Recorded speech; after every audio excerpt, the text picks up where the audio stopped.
My name is Aram. Welcome to Godsfall.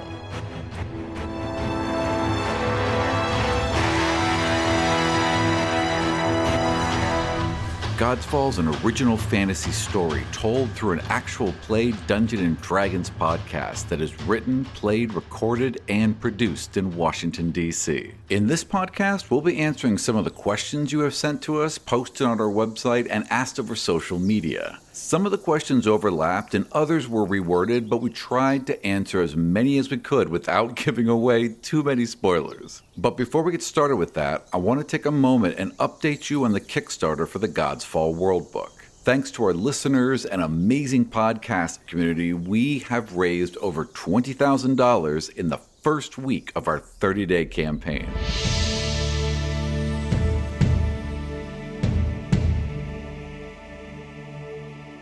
This means a couple of things. First, it means the Godsfall World Book is fully funded and on track to ship in January of 2017. Anyone who backs us at any level is guaranteed to get what they are funding. Second, it allowed us to uncap the $50 book level, so anyone who still wants a physical copy of the Godsfall World Book can get one. And third, it means we have unlocked 4 of our Godsfall bonus podcasts and have already started on their production. Here's a clip from Of Love and Turtles, as we dive back into Turtle Fest and drop in on Para and Zion's first date.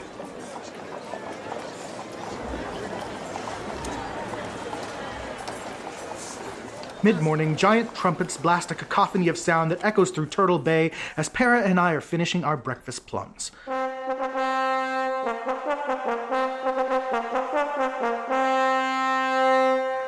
I wash my hands in the room's washbowl and look up. All right, Para, let's go see what's going on. Does anyone else want to come? Sounding more chipper than he had last night, Duro says, That would be me. Me. And we've still got 2 more stretch goal podcasts to unlock. A wandering thief picks up from when Doro first left the Godsfall world and just before he stumbled into our friends over at How We Roll. A line in the sand will tell us more about the 4 hooded figures seen atop the Union in the player's visions who clutched Orm's stone hoop as they were blasted into what looked like the astral realm. And with your help, we can think even bigger. If we manage to raise $40,000, we are going to broadcast the recording of our first episode of Season 3 live. We'll set an HD 360-degree camera in the middle of our gaming table, allowing you to watch the action as you choose while running live audio from our lav mics. This will be the first step in a lot more live content from Godsfall, including Let's Plays with Doug and Steven and Godsfall Roll20 online one-shots with other podcasts and Godsfall fans. If we manage to raise $50,000, I'll be able to push a lot of my freelance work to the side and focus exclusively on Godsfall. Among many other things, this will mean a return to a weekly release schedule for the second half of Season 2, as well as a much shorter pause between the end of this season and the first episode of Season 3. Basically, it would allow me to treat Godsfall as my full-time job. And if you think you've seen what I can do, you have no idea what I can pull off when I am fully focused. This level of funding would also allow me to create a proper recording studio in my home, complete with rich stereo microphones and professional sound isolation, so we sound every bit as clear and crisp as if we were hanging out in your living room. I really want this to happen, but I need your help, and I want to see people right now more than I want to see dollars. We have pledge levels as low as $10 to get a full PDF of the 200-page expanded Godsfall World Book. I want to see these rules in as many hands as possible so we can all create and tell stories in the 5 kingdoms together. We also have pledge levels at $5 and even $1 because I want to see a community come together and make something by us and for us. So if you want to get involved, head over to godsfall.com and help us out. Thank you so much. Now, on with the show.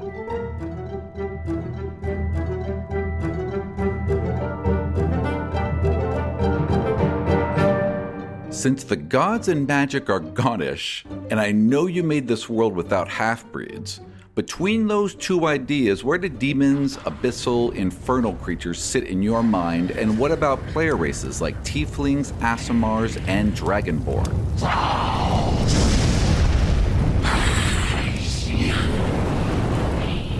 Demons and other infernal creatures have never existed in the Godsfall world as far as most know, though there were whispers from the darkest shadows in the days before the world was broken, and things have certainly changed since. Similarly, tieflings and Aasimars don't exist, and frankly, I just never liked Dragonborn, so I nixed them as well. But that isn't to say that we'll never see any of these races in Godsfall, as many things are about to change when we come back for the second half of Season 2. Do you have a personality for each fallen god? Baros seems quite tyrannical. Chaos seems manipulative. Are all the gods fleshed out like this? How did their personalities affect their worship in the old world?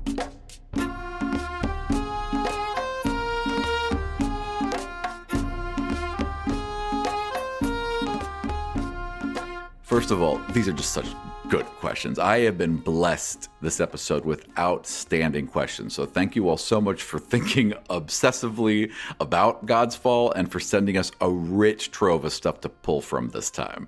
Each of the fallen gods has at least a rough outline of a personality, but most are pretty concrete in my headcanon at this point. Baros' tyranny was best displayed with his slave-built union, and the thousands of miles around it he claimed as his personal domain here on Earth.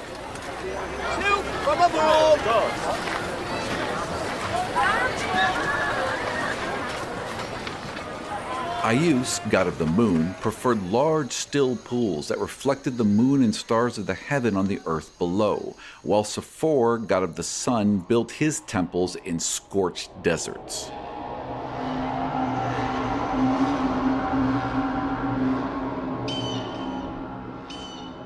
And while both of those are thematic to their divine portfolios, they are also reflective of the gods themselves. Ayus loved to play host and would build his temples as places to lounge and indulge, while Sephor was brutal and unforgiving. To just reach the doors of his temple invoked a journey of hundreds of miles through lifeless, sun-blasted land.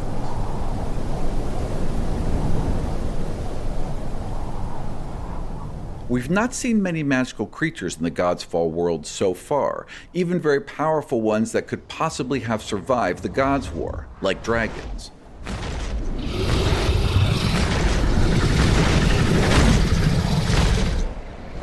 What sorts of magical creatures actually managed to survive inside the Eye of the Worldstorm after the Gods' War? Dragons did exist in the Godsfall world before the Gods' War, and a few are rumored to have survived the cataclysm, though no official account of one has been recorded since. Before the war, dragons mainly lived in two societies. The first were the ones that remained dragons all the time, and mainly associated only with others of their kind, secluded far away from the cities of man. The second were those that lived mainly in humanoid form, desiring an escape from the normal solitude of their existence among other sentient beings. The largest and strongest of their kind have not been seen since the Great War because, unlike most of the non-divine world, they were powerful enough to rally together and take on some of the lesser gods and demigods. Additionally, many found themselves bound into service by the more powerful deities. And while this meant that the majority perished, a few that chose to remain hidden among humanity still may be doing so.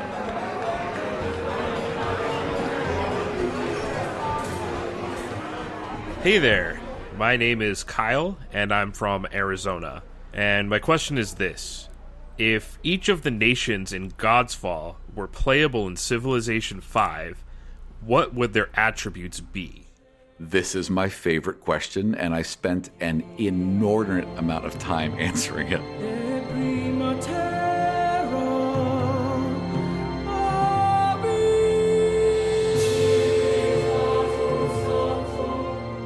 Okay, let's start with Kadar.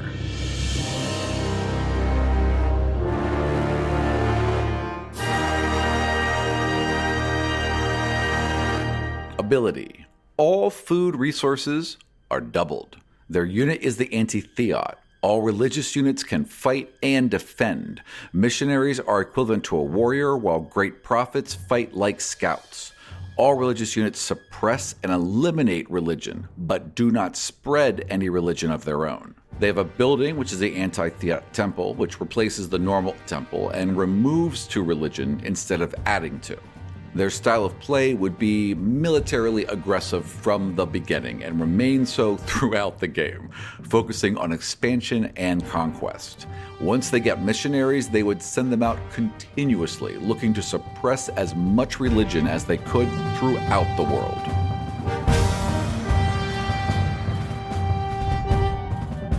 Ani. Ability. All naval units have +1 sight and movement, and the capital city can grow its borders twice as large as other cities.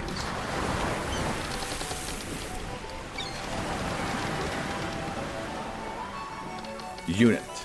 The Ironwood Galleon. It fights with the stats of a Great Galleus. Building. The Great Walls of Ani.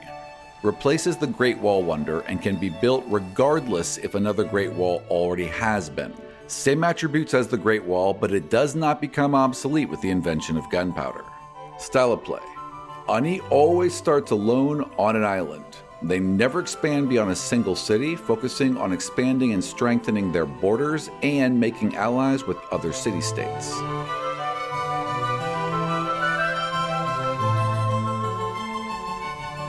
Brennus. Ability. All melee units start with a promotion, and all mounted units can move through hills as if it was flat level ground. Their unit is a Knight of the Citadel that replaces the original Knight. The Citadel replaces the stable, plus 15% promotion when building mounted units in this city, and grants additional promotion upon creation. Brennus would expand quickly to fill a continent, focusing early on squashing any barbarians present, and then stop expanding to focus on securing its borders. Wessel. Wessel would not be a country in Civilization 5. It would be a large landmass with a collection of city-states populating it. They would all pretend to work together on the surface and would backstab the shit out of each other at a moment's notice. Utea.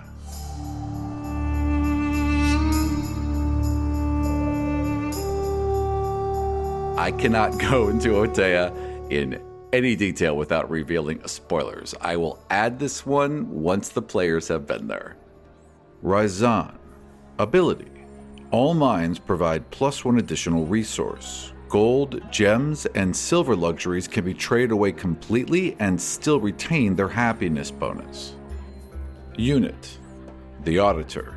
Replaces the Great Merchant, moves, and can be sent across country borders like the Great Prophet. This unit not only generates a large sum of gold when expended next to another city, but also drains the coffers of that kingdom in fees and tariffs. Building. The Vaults of Ryzan. A Ryzan-specific world wonder, when built, it allows Ryzan to gain twice as much influence via the World Council when they spend gold to influence votes. Style of play. Ryzan always begins with legendary resources and is surrounded by gold deposits. They aggressively expand towards and defend any additional mineral resources nearby.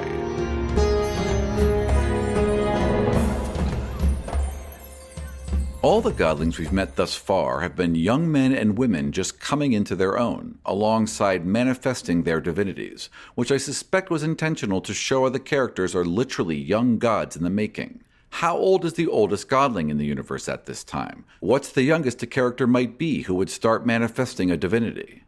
You are correct. We've only seen divinities in teenagers so far because I wanted to invoke the traditional age at which characters seem to start acquiring superpowers in comic books. Additionally, the characters are young because it drives me crazy when players start out as grizzled, elderly veterans at level 1.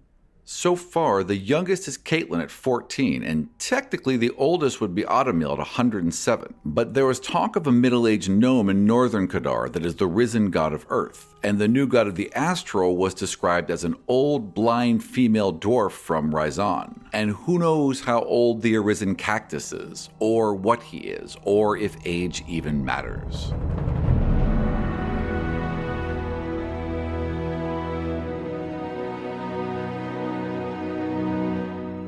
In a recent tweet, you mentioned how there had been no transgender characters in Godsfall because you were worried about portraying them accurately, which got me to wondering how transgender people are considered in-universe in Godsfall. Is there or was there any sort of stigma around using magic or divinity in order to change to whatever gender you felt like? The reason I haven't had transgender characters in Godsfall yet is indeed because I was worried about portraying them fairly. Many of the gods presented themselves both as male and female for a variety of reasons, while some remained loyal to very specific identities.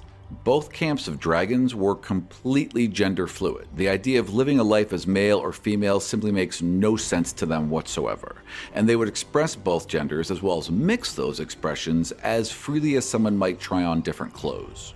All of that is great for creating the backdrop of a society that is more freely expressive with their sexuality, but does nothing to highlight the journey and challenges that a transgender person faces in finding their true self. In the world before the war, certain gods could be sought out and petitioned for transformation through worship, sacrifice, and prayer. Others sought out arcane magics that reshaped their flesh without the need of a divine sculptor.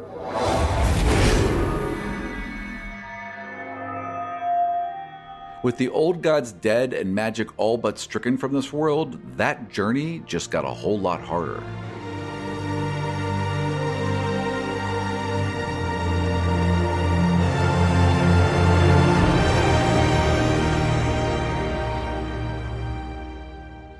What sort of real name, world equivalent naming conventions could be used for which countries in universe? You know, for those of us who might want to be looking into making a lore-friendly name for a character.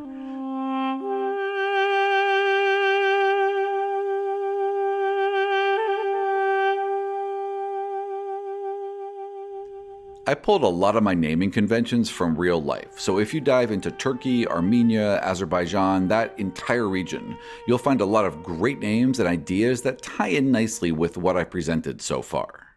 What is the current standard for education in the Godsfall setting? Do any of the current countries have a mandatory schooling law set up, or is higher learning only for those with the money to afford it? What sorts of schools and institutes for learning exist in the Godsfall world?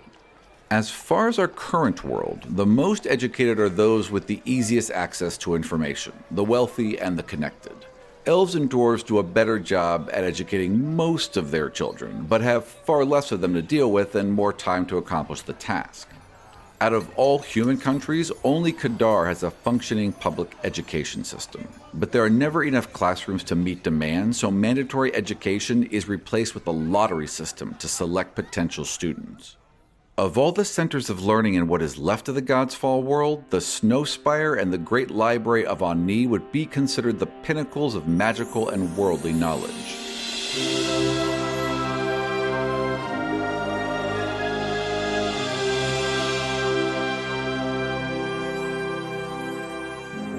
Others, such as the massive Seed Vault and the Anthenium of Arms and Armor in Kadar, reflect concentrated centers of learning around specific topics. Most of these centers existed before the Gods' War, but the Cataclysm has strengthened the public's interest in these places and their desire to acquire as much knowledge from them as they can. Are there any physical objects or elements that can block the powers of divinities? Like, for example, say Phryne's emotion manipulation powers. Yeah, you would want to block that one, wouldn't you? Or does it just phase right through regardless of what sorts of materials you might use? As we've seen so far, there are certain magical items that will interfere with the player's abilities, whether they are manacles or rings or protection devices, whatever. There are artifacts of the old world that will interfere. How well, how long, how powerful the players can get to override these things is yet to be seen. But as far as what we can tell as of now, magic and magic alone is your only defense. Hi guys, really enjoying the show, especially now that I've caught up and I have a little time to anticipate in between episodes. My question is this.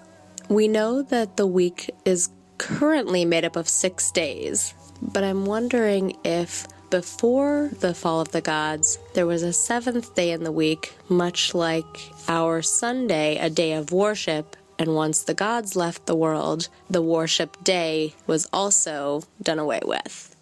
I absolutely love that idea, first of all. It's definitely better than my idea, because my idea was just always 6 days a week, 5 weeks a year, 30 days a month. I like the perfect order. It made sense for a world handcrafted by gods, but your idea is excellent.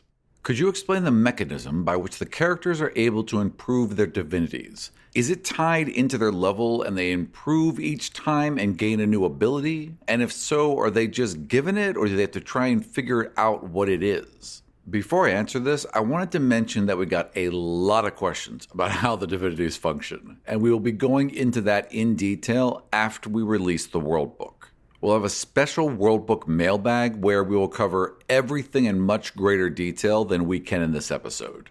As far as each individual character, their divinities are tied to their level, though there is usually a bit of experimentation before each new ability or empowerment sticks.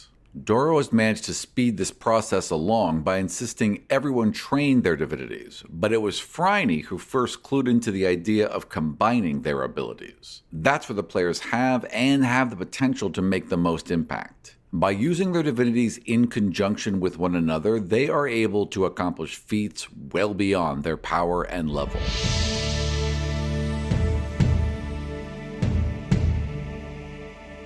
You mentioned in the last mailbag that you previously ran a campaign that went very badly and that you lost friends over it. What made you decide to go so big with Godsfall after that?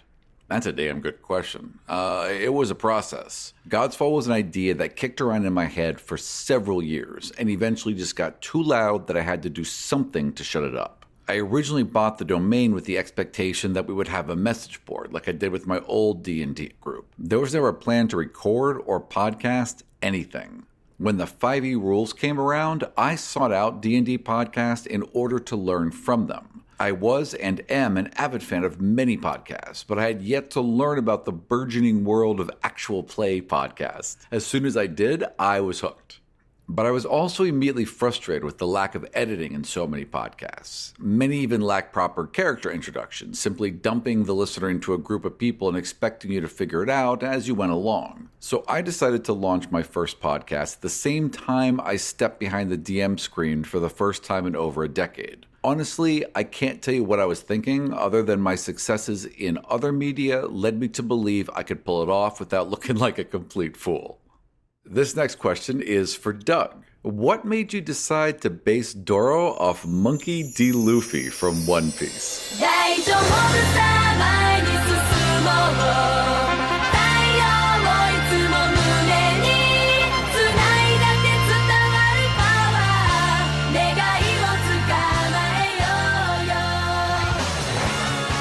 Quite frankly, the last couple of characters I had played were definitely leaning in a more methodical direction. 3 characters ago, it was definitely a spellcaster.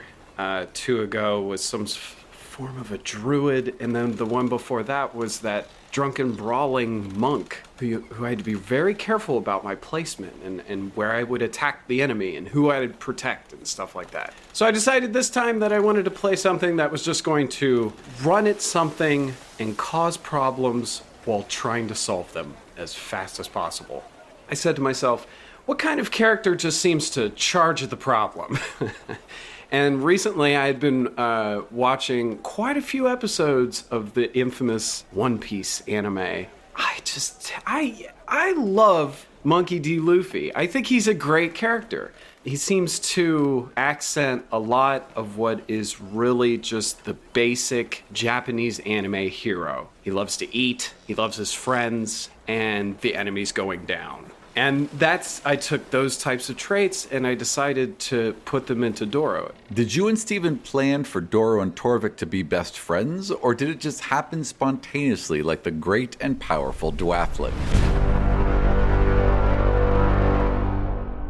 I'm pleased to think that people think the Dwafling is powerful. No. In fact, I would say at least 80% of what I do, 70%. 70% of what I do as Doro Not is pretty much just shoot from the hip. Let's do it. Hey, maybe this will work. I don't often plan much of what happens around and with him, mainly because I just don't want to.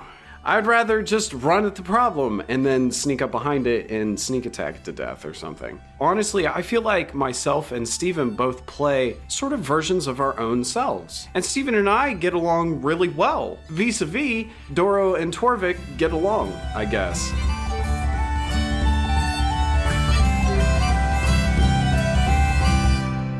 Hello, I was wondering if Michael would be able to go into some detail about how he managed to perfect those very distinct voices that he showed off a bit in the recent episode where he was playing the advisor to Phryane. And thank you so much for your time. How I developed that particular voice was just, I put together a few cartoonish ideas and stuck with it. But I do lots of different voices, partially because I had to, out of necessity. I moved up here from Oklahoma when I was 16, so my original accent was like this if you were to talk to me. But people would assume that I'm just, not that intelligent, despite my vocabulary. So I developed this mid-Atlantic accent with its cruel, clipped tones to fit in, basically. From that, I developed a bunch of other different voices. My little brother and I used to practice around playing different characters. And of course, I played Dungeons & Dragons, and I would play Vampire the Masquerade. I ran that game for several years, and so I did a number of different distinct voices. So what I would do in preparing a new accent would be to just listen. Go onto YouTube, find somebody that you like from a different country who has a different accent or a different part of the country, and just listen to them and practice repeating what they say over and over again. And that's how I developed it.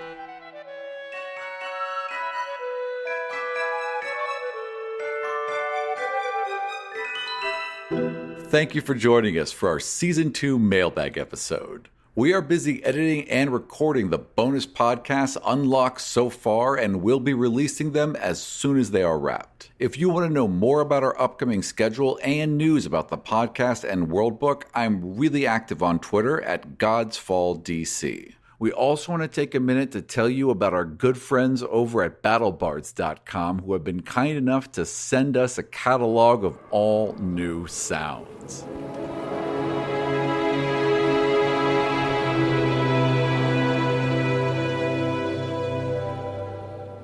They've added undead minions like zombies and skeleton hordes, and the necromancy spells that summon them.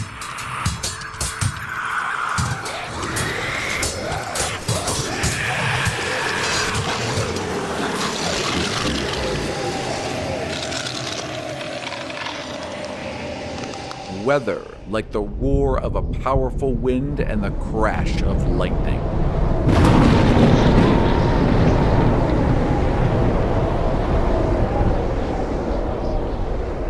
Enchantment spells like Hold Person and Transfixion.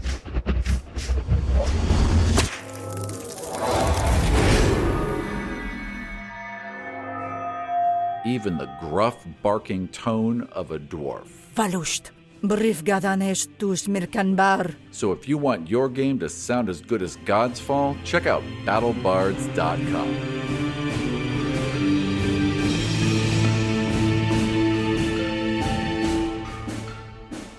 And once again, before we go, if you want to help this show tell stories for months and years to come, head over to Godsfall.com and support our Kickstarter.